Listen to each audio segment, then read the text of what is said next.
ఐఐటీలో ఐఐటీలో BTech చేయాలనేది మీ డ్రీమా? అయితే ఇది ఇండియాలో ఒకే ఒక యూనివర్సిటీ వల్ల సాధ్యం. అదే జేకే లక్ష్మీపతి యూనివర్సిటీ. ఇప్పుడే సంప్రదించండి. ధర్మశాల స్టేడియం వేదికగా జరిగిన ఐపీఎల్ క్వాలిఫైయర్ 1 మ్యాచ్ లో ఊహించని ఘటన చోటు చేసుకుంది.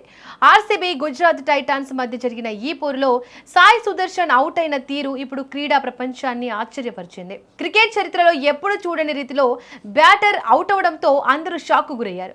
ఒకే బంతికి 4 బాది అదే సమయంలో హిట్ వికెట్ గా వెనుతిరగడం అందరినీ ఆశ్చర్యపరిచేలా చేసింది. క్వాలిఫైయర్ పోర్లో మొదట బ్యాటింగ్ చేసిన ఆర్సీబీ నిర్ణీత 20 ఓవర్లలో 5 వికెట్లకు 254 పరుగుల భారీ స్కోరు సాధించింది.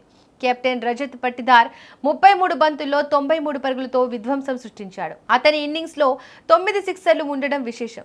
విరాట్ కోహ్లీ, కృణాల్ పాండ్యా రాణించడంలో ఆర్సీబీ భారీ లక్ష్యాన్ని నిర్దేశించింది. ఈ కఠినమైన ఛేదనలో గుజరాత్ టైటాన్స్ ఆరంభం నుంచే తడబడింది.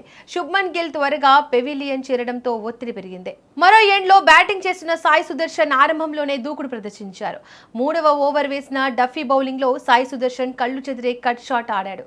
బంతి వేగంగా వెళ్లి బౌండరీ లైన్ దాటింది. అప్పటికే ఆ బంతి 4 గా నమోదైంది. అయితే అదే సమయంలో అనూహ్య ఘటన జరిగింది. షాట్ ఆడే క్రమంలో సాయి సుదర్శన్ చేతి నుంచి బ్యాట్ గ్లౌజ్ జారిపోయింది.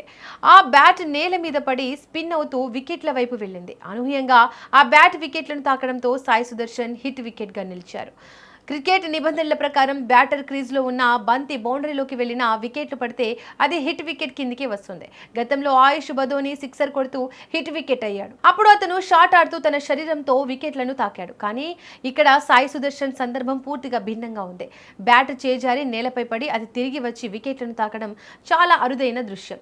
ఐపీఎల్ చరిత్రలో ఇలా జరగడం ఇదే మొదటిసారి కావచ్చు అని విశ్లేషకులు చెబుతున్నారు. తాను అవుట్ అయిన తీరును సాయి సుదర్శన్ నమ్మలేకపోయాడు. ఒకవైపు 4 వెళ్తున్నా మరోవైపు తను పెవిలియన్ చేరాల్సి రావడం పట్ల అతను బాధపడ్డాడు. ఈ ఘటన జరిగిన వెంటనే సోషల్ మీడియాలో వీడియోలు వైరల్ అయ్యాయి. ప్రేక్షకులు, నెటిజన్లు సైతం ఈ వింత ఘటన చూసి చర్చించుకుంటున్నారు. గుజరాత్ టైటాన్స్ జట్టు 19.3 ఓవర్లలో 162 పరుగులకు ఆల్అౌట్ కావడంతో ఆర్సీబీ ఘన విజయం సాధించి ఫైనల్ బెర్త్ ఖరారు చేసుకుంది. ఈ మ్యాచ్ లో జరిగిన ఈ సంఘటన మాత్రం చాలా కాలం గుర్తుండిపోతుంది. అద్భుతమైన ఫామ్ లో ఉన్న సాయి సుదర్శన్ దురదృష్టవశాత్తు తప్పుకోవాల్సి వచ్చింది. ఆటలో ఇలాంటి సంఘటనలు సహజమే అయినా ఇది మాత్రం అత్యంత అరుదైంది.